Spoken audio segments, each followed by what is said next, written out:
جب سفر میں ہوتے تھے تو حضرت ابو بکر کبھی حضور پاک صلی اللہ علیہ وسلم کے آگے چلتے، کبھی پیچھے چلتے، کبھی دائیں کبھی بائیں، جگہ بدلتے رہتے تھے سفر میں. حضور پاک صلی اللہ تعالیٰ علیہ وسلم نے ارشاد فرمایا ابو بکر یہ کیوں کر رہے ہو؟ جتنی جنگوں میں نبی پاک صلی اللہ علیہ وسلم نے شرکت فرمائی ان ساری جنگوں میں سیدنا ابو بکر صدیق حضور کے ساتھ رہے، عمرے میں ساتھ رہے، حج میں ساتھ رہے، بلکہ ہجرت کے سفر میں ساتھ رہے. کون سا ایسا مقام ہے جہاں حضور پاک صلی اللہ تعالیٰ علیہ وسلم سے آپ دور رہے؟ ہر سفر میں نبی پاک صلی اللہ تعالیٰ علیہ وسلم کے ساتھ رہے.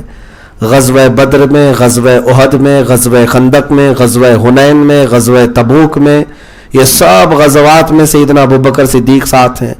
صلح حدیبیہ کے موقع پر، حجۃ الوداع کے موقع پر جب خطبہ آخری حضور دے رہے ہیں اس وقت رسول پاک کے ساتھ رہے. بلکہ نبی پاک صلی اللہ تعالیٰ علیہ وسلم نے جتنی نمازیں پڑھائی ان سب نمازوں میں اقتدا حضرت ابو بکر نے فرمائی. نبی پاک صلی اللہ تعالیٰ علیہ وسلم کے ساتھ رہنے کا اگر سب سے زیادہ شرف کسی کو حاصل ہے تو حضرت ابو بکر صدیق کو ہے. اور حد تو یہ ہے انتقال کے بعد آج بھی ساتھ میں ہی سو رہے ہیں. اتنا ہی نہیں بلکہ رسول پاک صلی اللہ تعالیٰ علیہ وسلم ارشاد فرماتے ہیں قیامت کے دن جب پہلے سور پر سارے لوگ مر جائیں گے، پھر جب اللہ تبارک و تعالیٰ دوبارہ زندہ کرنا چاہے تو اسرافیل علیہ السلام کو زندہ کرے گا اور وہ سور پھونکیں گے.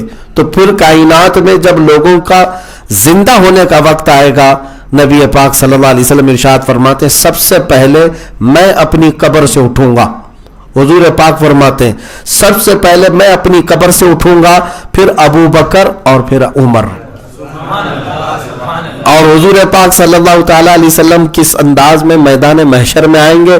فرماتے ہیں میرا ایک ہاتھ ابو بکر کے کندھے پہ ہوگا، دوسرا عمر ابن خطاب کے کندھے پہ. اس شان کے ساتھ رسول پاک صلی اللہ تعالیٰ علیہ وسلم میدان محشر میں آئیں گے.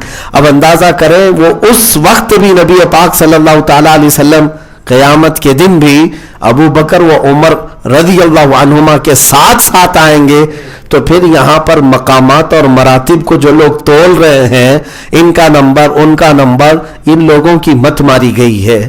میرے عزیزو جس کو خود رسول اللہ صلی اللہ تعالیٰ علیہ وسلم نے اپنی زندگی پاک میں 17 نمازوں کی امامت کا حکم فرمایا اور پھر یہ فرمایا جس جماعت میں ابو بکر موجود ہے اس جماعت کو زیب نہیں دیتا کہ ابو بکر کے علاوہ کسی اور کو امام بنائے.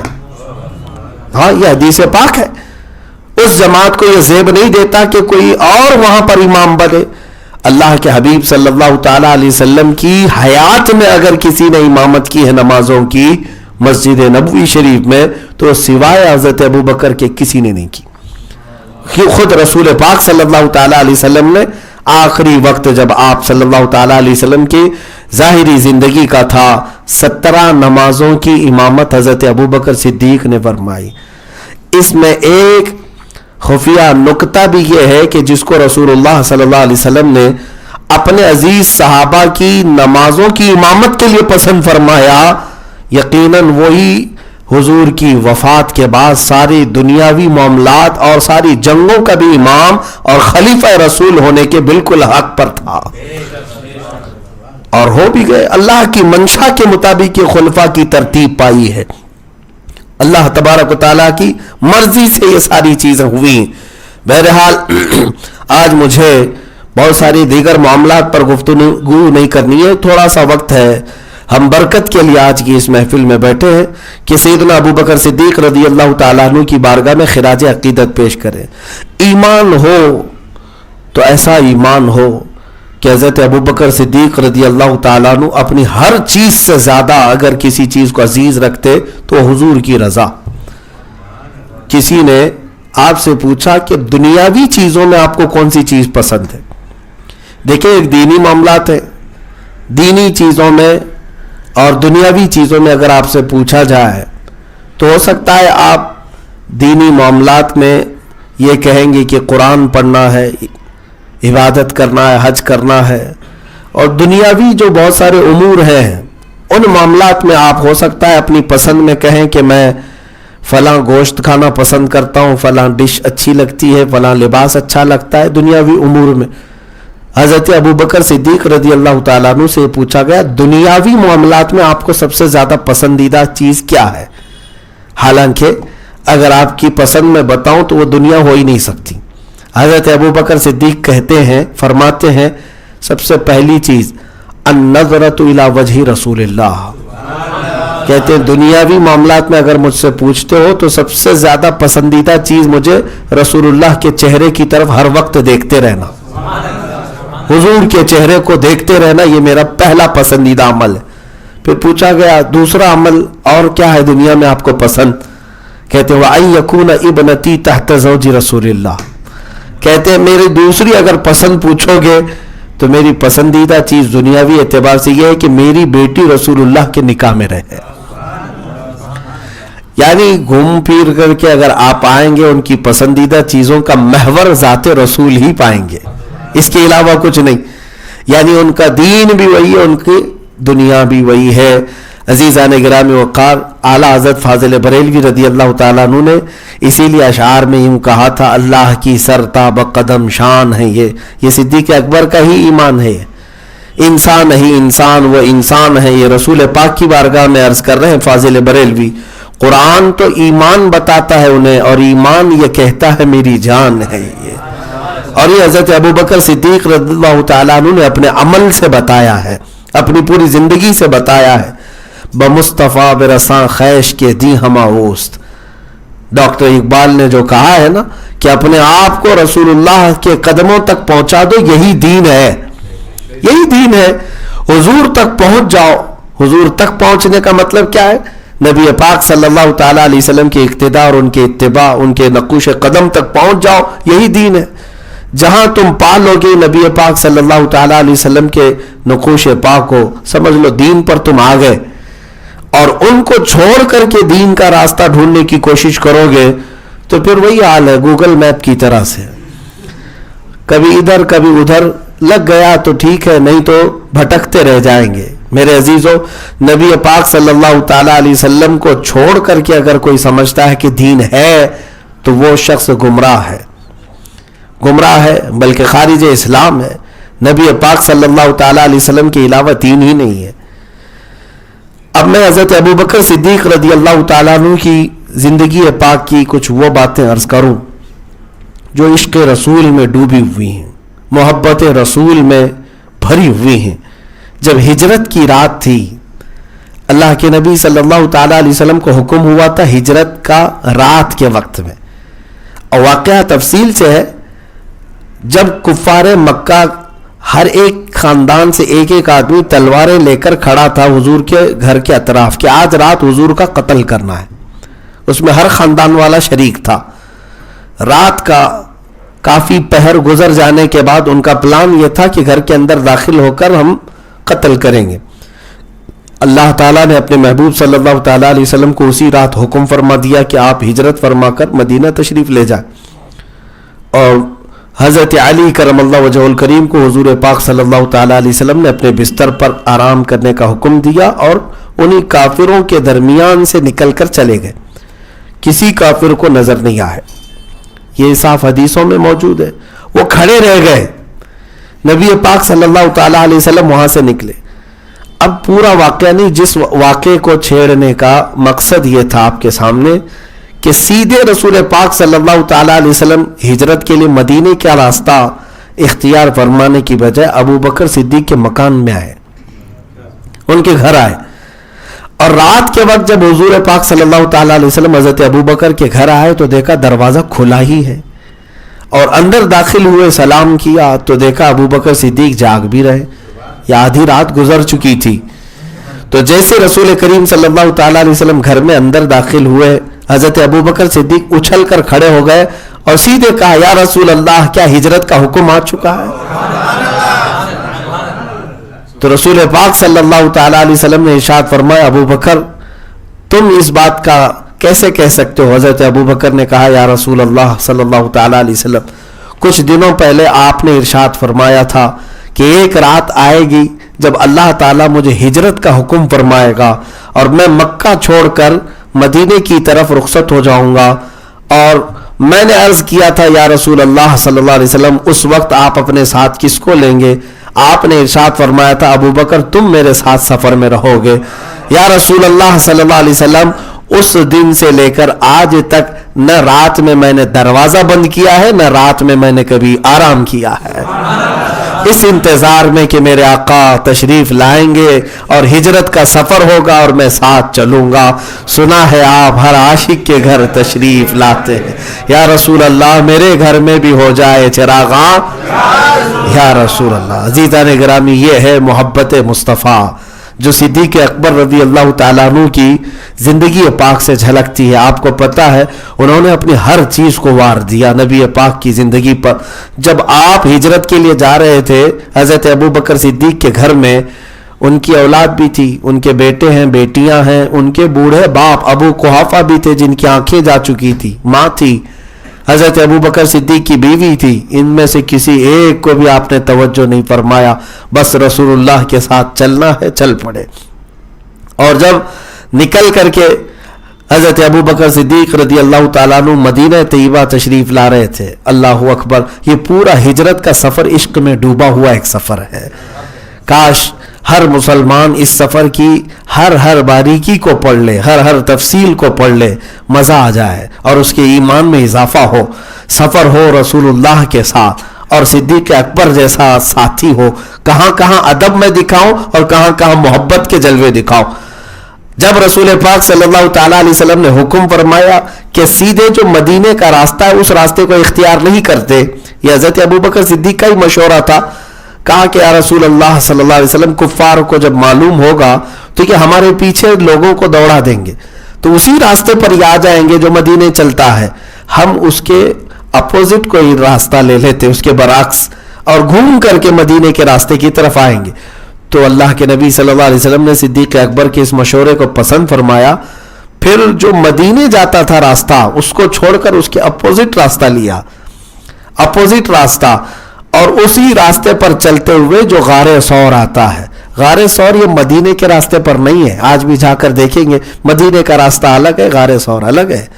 تو غار ثور یہ درمیانی راستے میں ایک پہاڑی کا نام ہے، جبل ثور اس کو کہتے ہیں، اس کے اوپر ایک غار ہے، اور اس غار کی بھی کیا کیفیت ہوگی جس کا ذکر قرآن پاک میں آیا ہے۔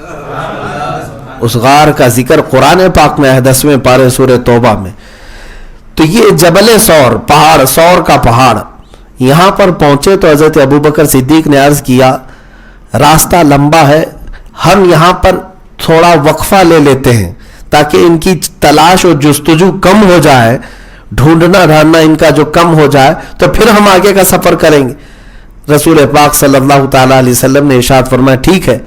تو اب جو غار ثور پر جا کر آرام کرنا تھا، جبل ثور جانتے ہیں اس کی اونچائی 5000 فٹ ہے، 5000 فٹ کی اونچائی پر ہے۔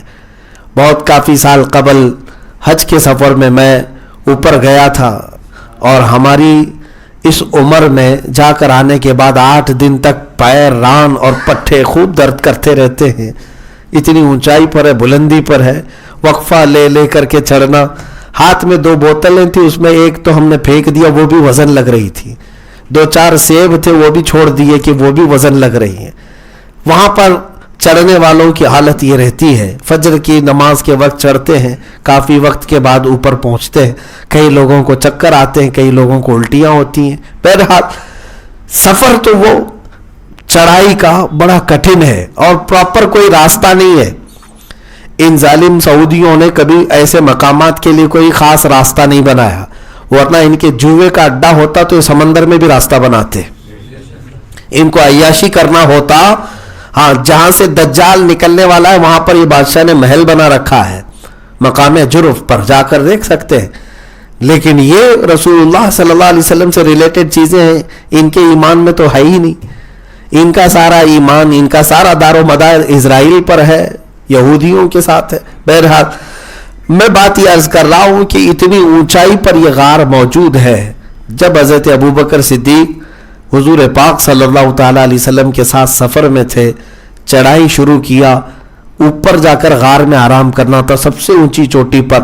نبی پاک صلی اللہ تعالیٰ علیہ وسلم تھوڑے سفر کے بعد آرام کرنے کے لیے ایک جگہ بیٹھ گئے, تھکان محسوس فرمانے لگے. حضرت ابو بکر صدیق نے عرض کیا, یا رسول اللہ صلی اللہ علیہ وسلم, ہمیں جلد اوپر مقام پر پہنچنا ہے, آپ کے لیے آپ کے اس غلام کے کندھے حاضر ہیں. اللہ کے نبی صلی اللہ تعالیٰ علیہ وسلم, آپ سوار ہو جائیں, آپ کا یہ غلام لے کر چلے گا. عزیزان گرامی وقار, پوری کائنات میں تنہا ابو بکر صدیق ہے جس کے کندھوں پر میرے آقا نے سواری فرمائے. نبی پاک صلی اللہ تعالیٰ علیہ وسلم کو حضرت ابو بکر صدیق رضی اللہ تعالیٰ عنہ, ارے بار نبوت کو اٹھانا یہ معمولی بات نہیں ہے میرے عزیزو. جس کو اللہ منتخب فرمائے بس وہ رسول پاک صلی اللہ تعالیٰ علیہ وسلم کے ساتھ یہ معاملہ فرمائے. حضرت ابو بکر صدیق 5000 فٹ اونچائی تک پہنچے. وہاں غار میں 2 سے 3 دن تک کا قیام رہا. وہاں پر بھی جو معاملات پیش آئے ان میں سے ہر لمحہ عشق میں ڈوبا ہوا ہے, عشق میں ڈوبا ہوا ہے. آپ اندازہ تو کریں کہ کفار و مشرکین پیروں کے نشانات دیکھتے دیکھتے وہاں تک بھی پہنچ گئے, قریب آ گئے, اور یہ 2 حضرات غار کے اندر موجود تھے. ان کافروں کے پیروں کے آہٹ محسوس ہونے لگی. حضرت ابو بکر صدیق رضی اللہ تعالیٰ عنہ گھبراہٹ میں آ گئے. گھبراہٹ اور خوف اپنے جان کے لیے نہیں تھی, رسول اللہ کی حفاظت کے لیے, نبی پاک صلی اللہ تعالیٰ علیہ وسلم کی حفاظت کے لیے وہ اتنے سترک رہتے کہ انہوں نے تو کپڑے پھاڑ پھاڑ کر کے غار کے ہر سوراخ کو بھر دیا تھا, کوئی کیڑا بھی داخل نہ ہو. سانپ ڈستا رہا تو آپ نے پیر نہیں ہٹایا. اب جب کفار و مشرکین کو سامنے سے دیکھا تو ظاہر سی بات ہے آپ کو اندازہ ہونے لگا کہ کہیں رسول اللہ کو یہ نقصان نہ پہنچائے. اس بات کا خوف ہونے لگا اور حضرت ابو بکر صدیق رضی اللہ تعالیٰ عنہ ڈرنے لگے. تو جانتے ہیں قرآن پاک میں یہ واقعہ اللہ تعالیٰ نے بیان فرمایا. اس پورے غار کے اندر کی کیفیت کو قرآن میں اللہ تعالیٰ فرماتا ہے, اذ ہما فی الغار اذ یقول لصاحبہ لا تحزن ان اللہ معنا. قرآن پاک میں اللہ تبارک و تعالیٰ فرماتا ہے, ثانی اثنین اذ ہما فی الغار اذ یقول لصاحبہ لا تحزن ان اللہ معنا. وہ 2 لوگوں میں سے ایک جو غار میں تھے. جانتے ہیں جب ابو بکر صدیق گھبرانے لگے, 2 لوگوں میں سے ایک سے مراد کون ہے؟ رسول اللہ ہے صلی اللہ علیہ وسلم. دوسرے سے مراد حضرت ابو بکر ہے. حضرت ابو بکر کے سینے پر ہاتھ رکھ کر حضور پاک نے یوں ارشاد فرمایا, لا تحزن ان اللہ معنا, اے ابو بکر گھبراؤ مت, اللہ ہمارے ساتھ ہے. اس کے بعد حضرت ابو بکر صدیق کی کیفیت یہ تھی کہ زندگی بھر آپ کبھی کسی چیز کو سے خوف نہیں کرتے تھے, کیونکہ نبی پاک صلی اللہ تعالیٰ علیہ وسلم کا ایک جملہ اتنا طاقتور تھا کہ گھبراؤ مت, اللہ ہمارے ساتھ ہے. آج ہم سب کو اپنا حرز جاں بنا لینا چاہیے جملہ, چاہے کچھ بھی ہو جائے, اللہ ہمارے ساتھ ہے. ارے اس کی عبادت کرنے والے بندے ہم ہیں, اسے سجدہ کرنے والے ہم ہیں, اسے ایک تسلیم کرنے والے ہم ہیں. یا اللہ تبارک و تعالیٰ کے فضل سے اس نے ہم سب کو اپنا مومن بندہ بنایا ہے.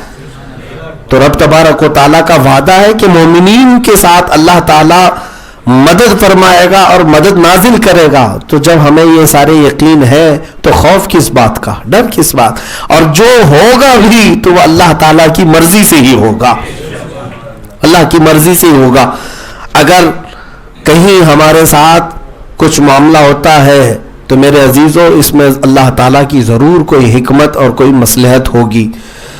حضرت ابو بکر صدیق اور حضور پاک صلی اللہ تعالیٰ علیہ وسلم جب یہاں سے نکلے, اس سفر کی ایک اور انوکھی بات, جب مدینہ طیبہ پہنچنے والے تھے, اللہ اکبر, یہاں پر بھی دیکھیں جب سفر میں ہوتے تھے تو حضرت ابو بکر کبھی حضور پاک صلی اللہ علیہ وسلم کے آگے چلتے, کبھی پیچھے چلتے, کبھی دائیں کبھی بائیں, جگہ بدلتے رہتے تھے سفر میں. حضور پاک صلی اللہ تعالیٰ علیہ وسلم نے ارشاد فرمایا, ابو بکر یہ کیوں کر رہے ہو؟ حضرت ابو بکر عرض کرتے, یا رسول اللہ صلی اللہ علیہ وسلم, میں یہ سوچتا ہوں کہ دشمن کبھی ادھر سے تیر مارے, کبھی ادھر سے, کبھی آگے یا پیچھے سے, کہیں سے بھی آئے تو پہلے مجھے لگے آپ کی حفاظت کے لیے. یہ دفاع ہے, ناموس رسالت کی حفاظت اسی کو کہتے ہیں. ہر لمحہ ہر گھڑی میرے عزیزو ناموس رسالت کی حفاظت کا مطلب صرف جلسے نہیں, صرف بڑے بڑی کانفرنسیں نہیں، صرف مجلسیں نہیں، بلکہ اپنی زندگی کا ہر لمحہ ہو جس میں ہم حضور کی عزت کا اور ان کی ناموس کی حفاظت کا بھرپور خیال کریں۔ اب جب مدینہ طیبہ قریب آ گیا، یہ سفر ختم ہونے کو تھا، اور مدینے والے تو وہاں مسلسل کئی دن سے انتظار میں تھے، ان کو خبر مل گئی تھی کہ اللہ کے نبی صلی اللہ علیہ وسلم مکہ سے نکل چکے اور مدینے آنے والے۔ روز وہ ایک اونچے ٹیلے پر جا کر کھڑے ہوتے اور وہاں سے دیکھتے تھے کہ حضور تشریف لا رہے ہیں، حضور تشریف لا رہے۔ سنیت الوداع کی گھاٹیاں، وہ مدینے میں ایک اونچا ٹیلا تھا، وہاں سے آنے والے سب صاف نظر آتے تھے، تو وہاں جمع ہوتے تھے۔ اور جو دن حضور پاک صلی اللہ تعالی علیہ وسلم کے مدینے میں داخلے کا تھا وہ پیر کا دن تھا۔ حضرت ابوبکر صدیق ساتھ میں تھے، اور مدینے والے بچے سے لے کر جوان، بوڑھے، عورتیں سب وہاں پر جمع تھے، اور جیسی ان کو دور سے دو لوگ نظر آنے لگے ان کی خوشیوں کے ٹھکانے نہیں تھے۔ وہ کہنے گونجنے لگی آوازیں، طلع البدر علینا من ثنیات الوداع وجب الشکر علینا ما دعا للہ داعی۔ وہ خوشیاں منا رہے تھے، لیکن جو معاملہ تھا، جو عشق صدیق مجھے بتانا ہے رسول اللہ کے تئیں صلی اللہ علیہ وسلم، حضرت ابوبکر صدیق نے فوراً اپنا جبہ نکالا،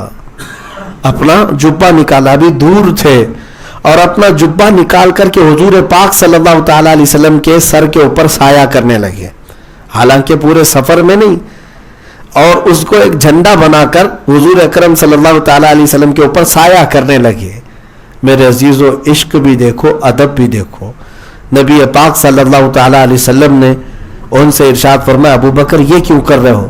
حضرت ابو بکر عرض کرتے ہیں، یا رسول اللہ صلی اللہ علیہ وسلم، یہ مدینے والے لوگ جو آپ کے انتظار میں کئی دن سے یہاں پر موجود ہیں، ان میں بہت سارے اجنبی لوگ ہیں جنہوں نے کبھی آپ کو نہیں دیکھا، اور کہیں غلطی سے وہ مجھے نبی نہ سمجھ لے، اس لیے میں اپنا جبہ اٹھا کر آپ پر سایہ کر رہا ہوں تاکہ لوگوں کو اندازہ ہو جائے آپ رسول ہیں اور میں غلام ہوں۔ عزیزان گرامی، یہ صدیق اکبر رضی اللہ تعالیٰ عنہ کا ادب تو دیکھیں، کہیں کوئی شک بھی نہ آئے کسی کو کہ دور سے دیکھنے والا یہ سوچے کہ یہ رسول ہے کہ وہ رسول ہے، حالانکہ جب قریب سے دیکھے گا تو ہر کوئی پہچان لے گا رسول اللہ کا چہرہ ہی کیا ہے۔ لیکن حضرت ابوبکر صدیق رضی اللہ تعالیٰ عنہ کا ادب یہ تھا میرے عزیزو۔ اب یہ نبی پاک صلی اللہ تعالیٰ علیہ وسلم کے حاضر باش صحابہ میں سے حضرت ابوبکر صدیق رضی اللہ تعالیٰ، آپ حدیثوں کی کتابیں اٹھائیں گے، اکثر میں دیکھیں رسول کریم صلی اللہ تعالیٰ علیہ وسلم نے جہاں بیان فرمایا کہ میں باغیچے میں داخل ہوا، پھر ابو بکر اور عمر ساتھ تھے، ہم دسترخوان پر بیٹھے تھے، حضور اگر فرما رہے ہیں میں دسترخوان پر بیٹھا، ابو بکر اور عمر ساتھ تھے، میں سفر میں تھا، ابو بکر اور عمر ساتھ میں تھے، جنگ میں گئے، ابو بکر اور عمر ساتھ میں تھے، پہاڑ پر چڑھائی کیا، ابو بکر اور عمر ساتھ میں تھے۔ ہر جگہ آپ حدیثوں میں دیکھیں رسول کریم صلی اللہ تعالیٰ علیہ وسلم کے ذکر کے ساتھ اگر اور کسی کا ذکر زیادہ کثرت سے ملتا ہے، ابو بکر عمر رضی اللہ تعالیٰ عنہما۔ میرے عزیز و دیگر سارے صحابہ ہمارے لیے افضل ہیں اور سب ہمارے سروں کے تاج ہیں اور وہ نجوم الہدایہ ہیں، لیکن صدیق اکبر کا مقام اور ہے۔ افضل الخلق بعد البشر بعد الانبیاء بالتحقیق، افضل البشر بعد الانبیاء بالتحقیق، ہم خطبے میں بھی پڑھتے ہیں نبیوں کے بعد اگر ساری مخلوق میں کوئی افضل ہے تو حضرت ابوبکر صدیق ہے۔ سارے غوث ہوں، قطب ہوں، ابدال ہوں، سارے لوگوں کسی کے سارے صحابہ سب سے افضل حضرت ابوبکر صدیق رضی اللہ تعالی نبیوں کے بعد۔ رسول کریم صلی اللہ تعالیٰ علیہ وسلم کے اس صحابی نے اپنی ساری چیزیں قربان کی تھی رسول پاک صلی اللہ تعالیٰ علیہ وسلم کی بارگاہ میں۔ ان کی محبت کا معیار بھی یہ ہے کہ بدر کے میدان میں ان کے بیٹے ان کے سامنے آ گئے، کافروں کی طرف سے بیٹا آیا ہے اور باپ حضور پاک صلی اللہ تعالیٰ علیہ وسلم کے وفادار خلیفہ ساتھی ہیں، جنگ ہو رہی ہے۔ اچھا ایک بات یہ بھی میں بتاؤں انشاءاللہ پھر کبھی مجھے عرض کرنا ہو، جنگ بدر کی تفصیلات میں کبھی آپ نے یہ نہیں سنا ہوگا کہ مقابلہ کن کن لوگوں سے کن کن کا تھا۔ اکثر تو آپ تاریخ میں یا جب بیان ہوتا ہے تو غزوہ بدر کو آپ سن لیتے ہوں گے، ایسی ایسی لڑائی ہوئی، لیکن اگر میں بتاؤں نا حیرت ہوگی آپ کو کہ اکثر ادھر سے جو لڑ رہا ہے اور ادھر سے جو لڑ رہا ہے آپس میں رشتہ داریاں ہیں، ماموں بھانجا آمنے سامنے ہے، چاچا بھتیجا آمنے سامنے، باپ بیٹا آمنے سامنے ہے، بھائی بھائی آمنے سامنے ہے، لیکن کس بنیاد پر؟ صرف اور صرف حقانیت کی بنیاد پر۔ عزیزان گرامی وقار، انہوں نے کبھی اپنے رشتوں کو نہیں دیکھا، بلکہ سارے رشتے ہمارے رسول اللہ کی محبت سے ہو کر چلتے ہیں، اگر وہ نہیں ہے تو پھر کوئی رشتہ ہمارا نہیں ہے۔ غزوہ بدر کی بات، تو بیٹا کافروں کی طرف سے آیا، پھر چند دنوں کے بعد وہ بھی ایمان لے آئے، حضرت ابوبکر صدیق رضی اللہ تعالیٰ عنہ کے بیٹے۔ ایک دن وہ دسترخوان پر بیٹھے، کہہ رہے تھے کہ بابا جان آپ کو پتا ہے آپ میری تلوار کے نیچے بدر کے دن 3 بار آ گئے تھے، 3 بار میری تلوار کے نیچے آ گئے، لیکن باپ تو باپ ہوتا ہے، میں کیسے آپ کی گردن پر تلوار چلاتا؟ حضرت ابوبکر صدیق نے فرمایا بیٹا اگر تو ایک بار بھی میری تلوار کے نیچے آتا تو میں یہ نہیں دیکھتا کہ میرا بیٹا ہے، میں دشمن رسول سمجھ کر قتل کر دیتا۔ میرے لیے بیٹا عزیز نہیں، میرے لیے رسول اللہ کی محبت عزیز ہے۔ یہ وہ لوگ ہیں جن کے متعلق قرآن عظیم میں اللہ تعالیٰ نے فرمایا لا تجد قوما یؤمنون باللہ والیوم الآخر یوادون من حاد اللہ ورسولہ ولو كانوا آباءهم او ابناءهم او اخوانهم او عشیرتهم۔ اللہ فرماتا ہے جو ایمان والے لوگ ہیں، اللہ اور آخرت پر ایمان رکھتے ہیں، آپ ان لوگوں کو ایسا نہیں پائیں گے کہ وہ اللہ اس کے رسول کے دشمنوں کو دوست بناتے ہوں، چاہے وہ ان کے بھائی ہوں، بیٹے ہوں، باپ ہوں، چاہے ان کے رشتہ دار ہوں، اللہ اس کے رسول کے دشمنوں کو کبھی وہ دوست ہرگز نہیں بناتے۔ یہ ایمان والوں کی علامت اللہ تعالیٰ نے بیان فرمائی قرآن عظیم میں۔ عزیزان گرامی وقار، آج حالات ایسے ہیں، مجھے یہاں پر عرض کرنی ہے، لوگوں کے سامنے بہت ساری مصلحتیں ہیں، بہت ساری باتیں، اب تو معاملات ایسے ہو گئے ہیں کہ لوگ اس کو ہلکے میں لینے لگ گئے۔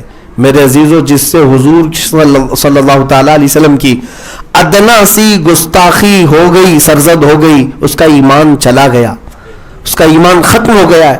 اور ایسا آدمی جس سے گستاخی صادر ہو چکی ہو، اگر تم اس سے رشتہ اور اس سے تعلق اور اس سے محبتوں کے معاملات جاری رکھتے ہو، یاد رکھنا گستاخ رسول کا جو انجام ہوگا وہی انجام تمہارا بھی، اس لیے کہ گستاخ سے تم راضی رہے، اس کی گستاخی پر اگر تم راضی رہے اور اس کے ساتھ محبت کا معاملہ کرتے رہے، اس کے ساتھ رشتے ناطے کرتے رہے، ایک دن تو رسول اللہ کے سامنے تمہیں بھی کھڑا ہونا ہے۔ اگر اللہ کے نبی صلی اللہ تعالیٰ علیہ وسلم تم سے یہ سوال کرے کہ نبی پاک صلی اللہ تعالیٰ علیہ وسلم تم سے یہ پوچھے کہ یہ شخص تو میری گستاخی کرتا تھا یا میرے گستاخوں کو صحیح سمجھتا تھا اور تو نے اس کے ساتھ اپنے رشتے کیسے قائم رکھے، میرے عزیزوں کوئی جواب ہوگا تمہارے پاس؟ اس لیے اپنا رشتہ اور اپنی زندگی کے معمولات ایسے بنا لو کہ جو نبی سے ہو بیگانہ اسے دل سے جدا کر دے، جو نبی سے ہو بیگانہ اسے دل سے جدا کر دے، پدر مادر برادر جان و مال ان پر فدا کر دے۔ یہ حضور تاج الشریعہ رحمۃ اللہ تعالی علیہ نے فرمایا تھا۔ در حقیقت یہ حدیث کا مفہوم ہے، تمہارا ایمان بھی اس وقت تک کمپلیٹ نہیں ہوگا جب تک تم ان سارے لوگوں سے زیادہ حضور سے نہیں محبت کرو گے۔ تو تمہارے لیے کوئی رشتہ آڑے نہیں آنا چاہیے کہ بھائی کا رشتہ فلاں جگہ سے ہو گیا ہے، مجھے بھی تھوڑا سا خیال رکھنا پڑتا ہے، ہماری بہن فلاں جگہ دی گئی ہے، مجھے خیال کرنا پڑتا ہے۔ تم نے اپنے ان تمام رشتوں کا خیال کرنا تو سوچا رسول اللہ کی عزت کا خیال نہیں کیا، نبی پاک صلی اللہ تعالیٰ علیہ وسلم پر بھونکنے والے۔ میرے عزیزوں، ہم اپنی ماں کو اور اپنے باپ کو گالیاں دینے والوں سے زندگی بھر کا رشتہ توڑ بیٹھتے ہیں، بلکہ اگر جائیداد کا معاملہ ہو جائے تو بھائی بہن 25-25 سال تک بات چیت نہیں کرتے۔ ایک بالشت جگہ کسی نے ادھر سے ادھر کر لی ہے تو سالوں سال تک رشتے توڑ کر کے بیٹھے رہتے ہیں۔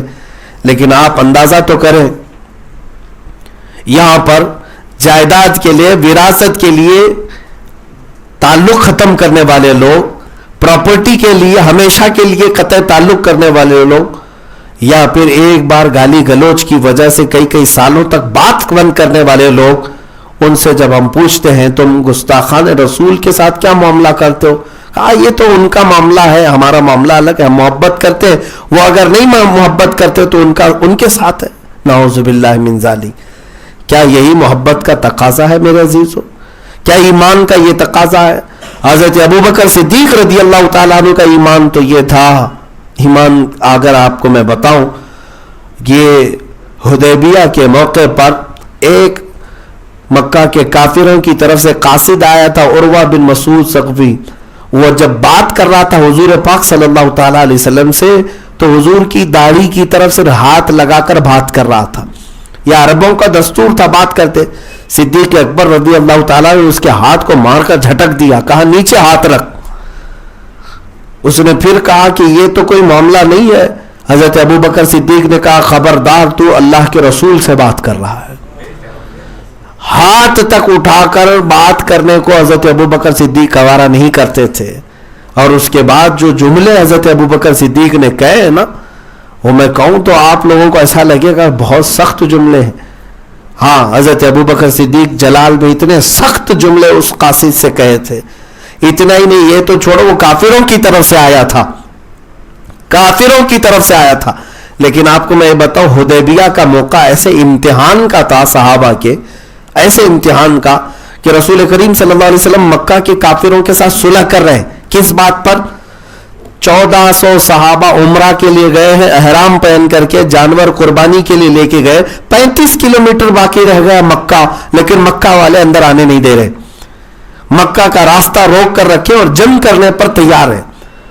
صحابہ میں اکثر صحابہ یہ چاہتے تھے کہ حضور جنگ کی اجازت دے دے, ہم ان کے پرخچے اڑائیں گے. ارے جنگ بدر بھی ہو چکی تھی, احد بھی, خندق بھی, اچھا تجربہ ہو چکا تھا. یہ 6 ہجری میں حدیبیہ کا موقع ہو رہا ہے, جبکہ جنگ بدر, احد, خندق سب ہو چکی تھی. تو جنگوں کا ان کو تجربہ بھی تھا, اور مکہ والوں کو کہاں سے لٹانا ہے, کہاں سے مارنا ہے, اچھی طرح جانتے تھے. اور حدیبیہ کے موقع پر اللہ کے نبی اجازت نہیں دے رہے, رسول پاک صلی اللہ تعالیٰ علیہ وسلم جنگ کا حکم نہیں فرما رہے. یہاں تک کہ صلح کرنے کی جب بات آئی تو مکہ والے زور زبردستی ایسی صلح نامہ پر دستخط کروا رہے تھے جس میں بظاہر لگتا تھا کہ مسلمان شکست کھائے ہوئے. مکہ والے کہہ رہے تھے اس سال آپ کو ہم عمرہ آنے نہیں دیں گے, آپ یہیں احرام کھولو, واپس مدینے جاؤ. سوچو آپ, 450 کلومیٹر کا سفر ہے, اس میں صرف اور صرف 35 کلومیٹر باقی رہ گیا اور ان کو واپس دوڑا رہے ہو مدینے. اس وقت کیا کیفیت ہوگی؟ مکہ, خانہ کعبہ ان کے باپ کی جاگیر تو ہے نہیں, برسوں سے ہر ایک کے لیے کھلا ہوا وہ گھر, لیکن مکہ والے وہاں سے واپس کر رہے تھے. دوسری بات یہ تھی کہ اگلے سال آئیں گے بھی تو تنہا تنہا آئیں گے اور کوئی ہتھیار ساتھ میں نہیں لے آئیں گے. یہ ایگریمنٹ میں جو چیزیں لکھی گئی تھی, سیٹلمنٹ جس بات پر ہو رہا تھا, سیٹلمنٹ, میمورینڈم آف سیٹلمنٹ بولتے ہیں نا اس کو, ہاں, اس کو ایم او یو جو ہو رہا تھا, جو بھی ہے انڈرسٹینڈنگ کا, اس میں مکہ والے یہ بھی لکھوا رہے تھے کہ مدینے سے اگر کوئی ہمارے مکہ میں آئے گا تو ہم اس کو واپس نہیں کریں گے, اور مکہ سے کوئی مدینے جائے گا تو آپ کو واپس کرنا پڑے گا, اسے واپس کرنا پڑے گا. یہ سب باتیں تھی. رسول پاک صلی اللہ تعالیٰ علیہ وسلم سب باتوں کو مان رہے تھے. ٹھیک ہے, جیسا تم کہہ رہے ہو ٹھیک ہے. یہاں تک کہ ان خبیثوں نے جو صلح نامے پر نام لکھا ہوا تھا, محمد رسول اللہ صلی اللہ تعالیٰ علیہ وسلم اور قریش کے رئیسوں کے بیچ میں یہ ایگریمنٹ ہے, تو انہوں نے اس بات پر بھی اعتراض کیا کہ ہم رسول اللہ آپ کو نہیں مانتے, یہ لفظ ہٹاؤ. تو حضرت علی رضی اللہ تعالیٰ عنہ یہ صلح نامہ لکھ رہے تھے, حضور نے فرمایا مٹا دو. حضرت علی قلم چھوڑ کر اٹھ گئے, کہا کہ یہ مجھ سے نہیں ہوگا, یہ رسول اللہ لکھا ہوا لفظ میں نہیں مٹاؤں گا. خود رسول پاک صلی اللہ تعالیٰ علیہ وسلم نے مٹایا اور محمد بن عبداللہ لکھا. اس لیے کہ یہ صلح جو ہو رہی تھی وہ نگاہ نبوت دیکھ رہی تھی کہ ہونا کیا ہے, لیکن سب کی نگاہیں وہاں تک تو نہیں پہنچ سکتی. بظاہر تو ایسا لگ رہا تھا کہ دب کے صلح ہو رہی. ارے میاں ہم تو طاقت والے, جب 313 تھے تو ان کے پرخچے اڑا دیے تھے, اب 1400 آئے ہیں, 1400 آئے, کیا کر لیں گے یہ. لیکن حضور کی حکمت تھی, حضور کی مصلحت تھی. اب جب حضور پاک صلی اللہ تعالیٰ علیہ وسلم نے یہ صلح پر دستخط کر دی تو حضرت عمر کا وہاں پر جو معاملہ تھا, جو بات عرض کرنی ہے اس پورے واقعے میں، صدیق اکبر کا ایمان مجھے بتانا ہے کیا. اور حضرت عمر کو دیکھیں، جلال یہ تھا کہ حضور کے پاس آئے، کہا یا رسول اللہ ہم حق پر نہیں ہیں. کہا کیوں نہیں عمر، ہم حق پر ہیں. تو پھر کیوں یہ دستخط کر رہے ہیں، ہم دب کر کے کیوں ان کی بات مانیں گے؟ آپ جنگ کی اجازت دیں، ابھی ہم جنگ کے لیے نکلیں گے. حالانکہ احرام کی حالت میں تھے. رسول پاک صلی اللہ علیہ وسلم نے فرمایا عمر جو میں دیکھ رہا ہوں وہ تم نہیں دیکھ رہے. حضرت عمر گئے دوسرے صحابہ کو پکڑ پکڑ کر کہنے لگے تمہارا کیا مشورہ ہے، تمہاری کیا رائے؟ سب صحابہ کہہ رہے تھے جنگ ہونا چاہیے، جنگ ہونا چاہیے. حضرت عمر نے دیکھا کہ اکثر کی رائے تو یہی ہے، جنگ ہونا چاہیے. پھر حضرت عمر کہتے ہیں کہ ابو بکر کو منا لے، اور حضور ابو بکر کی بات کو رد نہیں کرتے. تو آئے سیدھے ابو بکر صدیق کے پاس. حضرت ابو بکر سے کہا ابو بکر دیکھ نہیں رہے کیا ہو رہا ہے؟ صلح ہو رہی ہے دب کر ان شرطوں پر، اور حضور پاک صلی اللہ علیہ وسلم دستخط کر رہے ہیں، جنگ کی اجازت نہیں دے رہے، حکم نہیں دے رہے. ابو بکر آپ کیا کہتے ہیں؟ جب یہ حضرت عمر بول رہے تھے حضرت ابو بکر صدیق ان کے کندھوں کو پکڑ کر زور سے ہلاتے ہیں اور ایک جملہ کہتے ہیں الزم غرضک یا عمر، اے عمر ہوش سنبھال کر بات کر، اس لیے کہ جس کے بارے میں تو بات کر رہا ہے وہ اللہ کے رسول ہے. وہ اللہ کے رسول ہیں، جو فیصلہ لیتے ہیں وہ اپنی مرضی سے نہیں اللہ کے حکم سے لیتے ہیں. یہ کون کہتا ہے ایسے امتحان کے وقت اگر کسی کا سینہ سب سے زیادہ کھلا ہے تو ابو بکر صدیق رضی اللہ عنہ. ظاہر سی بات ہے ظاہری سچویشن کیا ہوتی ہے ہر کوئی اس کو ایکسپٹ نہیں کرتا، لیکن حضرت ابو بکر صدیق کا ایمان یہ تھا کہ رسول اللہ نے اگر کہا ہے یقیناً وہ اللہ کی مرضی سے ہوگا. یہی تو بات ہے کہ جب ابو جہل بہکانے کے لیے معراج کے واقعے کے بعد جب حضور بیان کر رہے تھے معراج، حضرت ابو بکر اس محفل میں نہیں تھے، صحابہ کو بیان کر رہے تھے. ابو جہل وہاں سے اٹھا مذاق کرتے ہوئے کہ اب محمد تو آسمانوں کے سفر کی بات کرنے لگ گئے، بیت المقدس. باہر نکلا، حضرت ابو بکر سے ملاقات ہو گئی. کہا کہ ابو بکر ایک شخص کے بارے میں تم سے بتانا ہے. ایک شخص یہ کہہ رہا ہے کہ وہ کل کی رات حرم میں تھا، مسجد حرم میں، وہاں سے بیت المقدس گیا ایک ہی رات میں. کہا کیا یہ ممکن ہے؟ حضرت ابو بکر نے کہا کیسے ممکن ہے، ناممکن ہے، کیسے ہو سکتا ہے؟ ایک ہی رات میں کوئی حرم سے بیت المقدس، میاں فلسطین اور عرب میں سینکڑوں میل کا فاصلہ ہے. تو اب ٹھٹا مار کر کے ہنسنے لگا کہ نہیں پاسبل نہیں ہے. ابو جہل نے کہا ارے اتنا ہی نہیں، اس سے اور آگے کی بھی بات وہ کر رہا ہے، صرف بیت المقدس نہیں آسمانوں کے اوپر جانے کی بھی بات کر رہا. حضرت ابو بکر صدیق اب سترک ہو گئے. کہا کس کے بارے میں کہہ رہا ہے، کون ہے وہ؟ تو ابو جہل کہنے لگا تمہارا قریبی دوست محمد یہ کہہ رہا ہے. حضرت ابو بکر صدیق نے کہا اے ابو جہل سن، اس سے بھی بڑی بات کر رہے ہیں وہ، تب بھی میں مانتا ہوں کہ انہوں نے سچ کہا ہے. ہاں ایک رات میں ممکن ہے مسجد حرم سے بیت المقدس بھی جا سکتے ہیں، وہاں سے آسمانوں پر بھی جا سکتے ہیں. اس سے بھی زیادہ اگر وہ کہے تب بھی وہ ہو سکتا ہے، اس لیے کہ وہ رسول ہے اور ان کا مولا انہیں جہاں چاہے سفر کرائے. یہ ایمان ہے. یہاں آج کے 1400 سال بعد بھی سائنس کے بچے یہ سوچتے ہیں کہ ایسا کیسے ہو سکتا ہے، ویسا کیسے ہو سکتا ہے. یہ سیٹلائٹ کو ماننے والے ایمان لائے ہوئے لوگ، موبائل کو آمنا صدق نہ کرنے والے لوگ رسول اللہ کی معراج پر ابھی بھی بحثیں کر رہے ہیں، ابھی بھی بحثیں کر رہے ہیں. میرے عزیزو جسم کے ساتھ نہیں ہوا تھا، روح کے ساتھ ہوا تھا، بیداری میں نہیں ہوا تھا، خواب میں ہوا تھا. یہی معاملات میں ہے. صدیق اکبر کا ایمان تو یہ تھا، ابھی حضور سے ملاقات بھی نہیں کیے، وہ تو ابو جہل گستاخ کمینہ بول رہا ہے کہ محمد صلی اللہ علیہ وسلم یہ سفر کا بیان کر رہے ہیں، تب بھی حضرت ابو بکر مان رہے کہ اگر حضور نے فرمایا تو بالکل حق فرمایا. ایمان یہی ہے میرے عزیزو، جو رسول اللہ نے فرمایا اس چیز کو تسلیم کر لینا، یہی ایمان ہے. اور اگر میں کہوں اقبال کا وہ شعر بمصطفیٰ برساں خیش کہ دی ہم آووس، اس پر اگر کوئی سب سے زیادہ فٹ بیٹھتا ہے تو حضرت ابو بکر صدیق کی ذات ہے.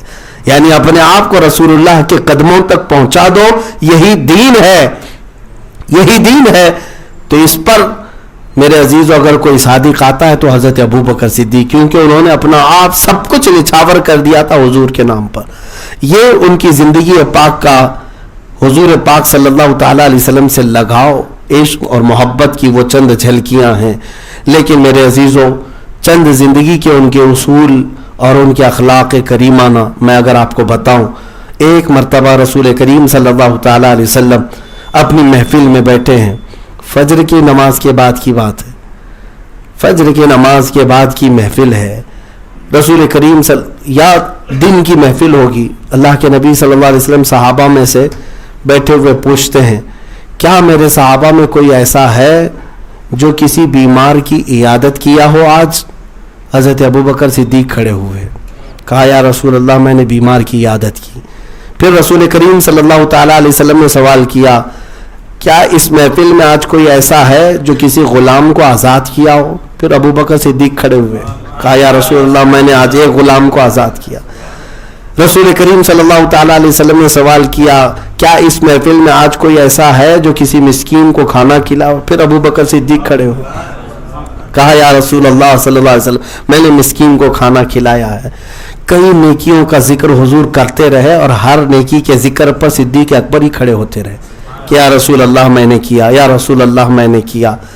تب رسول کریم صلی اللہ تعالیٰ علیہ وسلم نے مسکرا کر فرمایا جنت کے 8 دروازے ہیں، جنت کے 8 دروازے، نمازی کسی دروازے سے، روزے دار جن کے روزے غالب ہوں گے ان کو ایک دروازے سے داخل کیا جا رہا ہوگا، لیکن میرے آقا فرماتے ہیں جنت کے 8 دروازے ابوبکر صدیق کو اپنی طرف بلا رہے ہوں گے.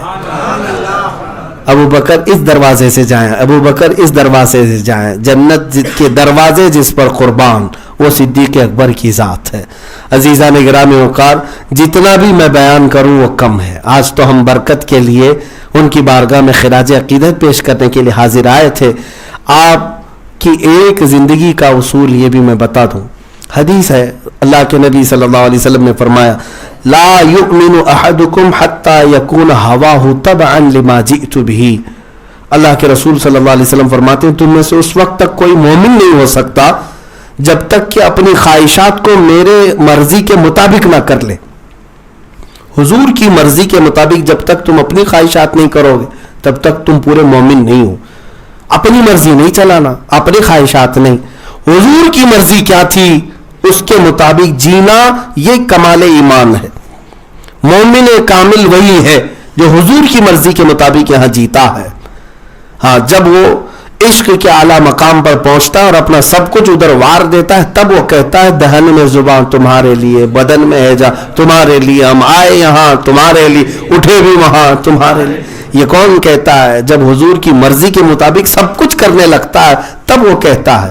اب زبان کسی ایرے غیرے کے لیے نہیں کھلے گی، اب کسی اور کی تعریف میں نہیں، بلکہ اب جو کچھ بھی کہوں گا وہ رسول اللہ کے لیے کہوں گا.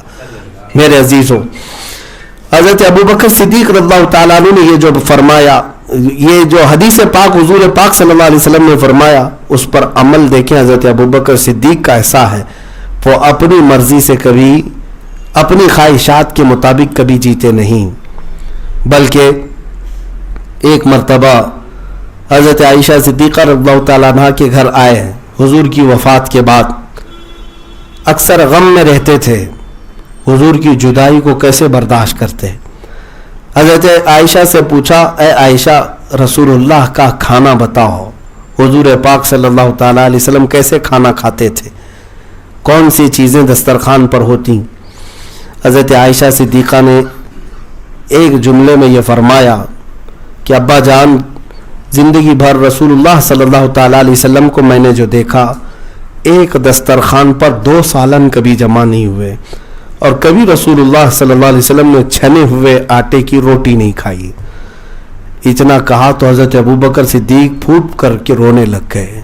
جن کو اللہ نے جنت کے خزانوں کی چابیاں دے دیں، زمین کے خزانوں کی چابیاں دے دیں، جنہیں مالک جنت بنایا، اس کا زندگی گزارنے کا طریقہ یہاں یہ رہا کہ وہ رسول اللہ صلی اللہ علیہ وسلم چاہتے تو کیا کچھ نعمتیں نہیں کھاتے، لیکن آپ نے سادگی اختیار کی صرف اس لیے کہ امت کے غریب حضور کو دیکھ کر کے تسلی کر لیں کہ ہمارے آقا صلی اللہ تعالیٰ علیہ وسلم نے فقر کو پسند فرمایا.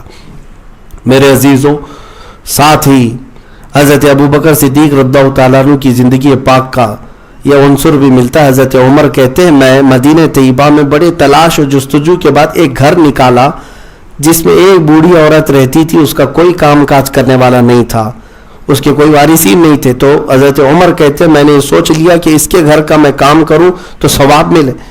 ایک بیوہ خاتون ہے.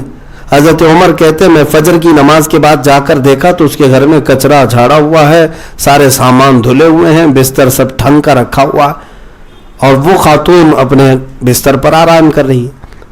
کون ہے اس کے گھر میں کام کر رہا؟ 2 دن دیکھا حضرت عمر نے اس کے گھر کا سارا کام کاج مکمل ہے, جبکہ وہ بستر سے اٹھ نہیں پاتی. تیسرے دن حضرت عمر کہتے ہیں میں فجر کی اذان سے پہلے اس گھر کے پاس جا کر بیٹھا. دیکھتے ہیں حضرت عمر کہ کوئی جلدی جلدی گھر کے اندر کچرا جھاڑ رہا ہے, سارے کام کر رہا ہے. اس کے بعد اذان ہوتی ہے تو سر پہ چادر ڈالے گھر سے باہر نکل رہا. حضرت عمر کہتے ہیں میں نے چادر ہٹایا, دیکھا وہ ابو بکر صدیق تھے, وہ صدیق اکبر رضی اللہ تعالیٰ عنہ تھے. حضرت عمر کہتے ہیں ابو بکر صدیق نے کوئی گوشہ نہیں چھوڑا, کوئی گوشہ نہیں چھوڑا, جہاں پر نیکیوں کا راستہ تھا وہ ہر نیکی وہ کر گزرے. عزیزان گرامی وقار جتنی فضیلتیں بیان کی جائیں وہ کم ہیں. حضرت ابو بکر صدیق رضی اللہ تعالیٰ عنہ کے خصوصی جو اعمال تھے اس میں سب سے زیادہ جو آپ فرماتے تھے وہ اپنے مال کا استعمال غربا اور مساکین کی تنگدستی دور کرنے اور غلاموں کو آزاد کرنے کے لیے. حضرت بلال حبشی کو آپ نے اپنے مال سے آزاد کیا, اپنے مال سے تقریباً 70 اوقیہ چاندی, 70 اوقیہ یا کچھ چاندی حضرت بلال حبشی رضی اللہ تعالیٰ عنہ کے آزاد کرنے پر ان کے آقا نے قیمت رکھی تھی. یہ جو چاندی ہے وہ یوں سمجھ لیں تقریباً 35-40 کلو چاندی یا اس کے آس پاس کی آج قیمت بنتی ہے. تو حضرت بلال حبشی رضی اللہ تعالیٰ عنہ جو حبشی غلام ہوتے ان کی اتنی قیمت وہاں نہیں لگائی جاتی تھی. تو حضرت ابو بکر صدیق وہ بھی دے کر کے خریدنے کے لیے آزاد ہوئے, راضی ہوئے. تو حضرت بلال کا جو آقا تھا, مالک تھا, وہ ہنسنے لگا, کہا اس حبشی اور کالے غلام کے لیے تم اتنے پیسے دے رہے ہو, اتنی چاندی دے رہے ہو, میں نے تو ایسے ہی ریٹ لگا دیا کہ کوئی دے نہ اس کو. تو حضرت ابو بکر صدیق کہتے ہیں اس سے 10 گنا زیادہ بھی تو مانگتا تو میں دے کر بلال کو آزاد کرتا, اس لیے کہ میں نے اس کی آنکھوں میں رسول اللہ کی محبت دیکھی ہے, اور رسول اللہ کا کوئی غلام ان کا چاہنے والا کسی اور کی غلامی میں رہے یہ صدیق اکبر کو گوارا نہیں ہے. حضور کا غلام حضور کے دربار میں رہے. کیا ہماری آج یہ کیفیت ہے؟ ہم رسول اللہ کے ان غلاموں کو جو مجبور ہیں کسی اور کی غلامی میں دیکھ کر خاموش رہتے ہیں, ان کو وہاں سے آزاد کرانے کی فکر ہمیں ہے. کچھ ایسے لوگ ہیں جو تڑپتے ہیں نبی پاک صلی اللہ علیہ وسلم کے لیے, لیکن وہ سکون کی سانس نہیں لے پاتے. آج مجھے حیرت ہے, 2 دنوں پہلے ہی ایک نوجوان کو میں نے سنا کہ وہ اپنی نوکری سے اس کو چھٹی دے دی گئی, نکال دیا گیا. وہ آیا, اس کی وجہ یہ تھی کہ اس کے ساتھ تعصب کیا جاتا تھا. نوجوان ہے, جو بھی ہے 25 سے 30 سال کی عمر کا, داڑھی رکھا ہوا ہے, لیکن اس نے ڈھونڈ کر کے جاب یہ لی تھی کہ کوئی مسلمان کمپنی ہو. اسے مسلمان کمپنی ملی, اس کمپنی میں وہ کام کرتا رہا. مسلمان کمپنی میں اکثر لوگ وہاں پر تھے, لیکن جو باس تھا وہ بھی مسلمان. جان بوجھ کر کے اس نے اس شخص کو نوکری سے ہٹایا. میرے عزیزوں, غیروں کا تعصب تو اپنی جگہ پر, مجھے شکایت ان لوگوں کو بھی ہے جس بچے نے, جس نوجوان نے حب رسول میں تڑپ کر کے حضور کی سنتوں پر عمل کرنے کے لیے اپنے آپ کو دنیا سے الگ رکھا, الگ تھلگ کر لیا. لوگ کیا اس کو کم تانے دیتے ہوں گے؟ داڑھی رکھنے کے بعد کیا اس کو کم پریشان کیا جاتا ہوگا؟ اس کی فیلنگ کو کتنا ہرٹ کیا جاتا ہے, کیا کیا کیا جاتا ہے, سب چیزیں برداشت کر کے. اور وہ بھی بہت سارے آفرز کو چھوڑ کر تمہارے یہاں آیا تھا تاکہ تم مسلمان ہو, میرا درد سمجھ سکتے ہو, میرا راستہ سمجھ سکتے ہو, اور تم نے ٹھکرایا ہے تو یاد رکھنا قیامت کے دن ذلیلوں میں اٹھایا جائے گا. نبی پاک صلی اللہ تعالیٰ علیہ وسلم کے کسی عاشق کو, کسی غلام کو ستاؤ نہیں, بلکہ اگر وہ کہیں بند بن گیا ہو, قیدی بن گیا ہو, تو اس کی سانسوں کو آزاد کرا دو. یہ صدیق اکبر رضی اللہ تعالیٰ عنہ کے معمولات میں سے. حضرت ابو فقیہ کو آزاد کروایا, اور حضرت سلمان فارسی رضی اللہ تعالیٰ عنہ کے لیے مال دیا. ایک دو نہیں میرے عزیزوں، کئی لوگوں کو حضرت ابو بکر صدیق اپنا مال دے کر اس وقت کی غلامی سے آزاد کرا کے حضور پاک صلی اللہ تعالی علیہ وسلم کی خدمت میں لا کر آزاد کر دیتے. خریدے ہوئے غلام پر قبضہ ان کا ہونا چاہیے. بھائی اس زمانے میں غلامی کا دور تھا، تمہارا غلام ہے، میں خریدتا ہوں، جتنے میں خریدا اب میرے خریدنے کے بعد میں مالک ہوں، اس سے جو چاہے کام کرا لوں. لیکن حضرت ابو بکر صدیق نے جتنے بھی غلاموں کو خریدا ایک کام بھی ان سے اپنی زندگی کا نہیں لیا، بلکہ ان کو حضور کی خدمت میں وقف کر دیا، آزاد کر دیا کہ تم آزاد جیو. یہ حضرت ابو بکر صدیق رضی اللہ تعالیٰ عنہ کے معمولات میں سے تھا. آج میرے عزیزوں ضرورت اس بات کی ہے کہ ہمارے مدد کا ہاتھ بھی دراز ہو. آج لوگ ہماری طرف ملتجی ہیں اور مدد کی توقع رکھتے، امید رکھتے ہیں، تو آپ ان سے راستے نہ کاٹ لو، آپ ان سے آنکھیں میچ نہ لو کہ ادھر سے جاؤں گا تو یہ مانگ لے گا، بلکہ اپنے آپ پر شکر بجا لاؤ اللہ رب العزت کا. فخر کرو اپنے آپ پر، اللہ کا شکر بجا لاؤ کہ اللہ نے تمہیں اس قابل بنایا کہ لوگ اپنی ضرورتیں تمہارے پاس بیان کر رہے ہیں.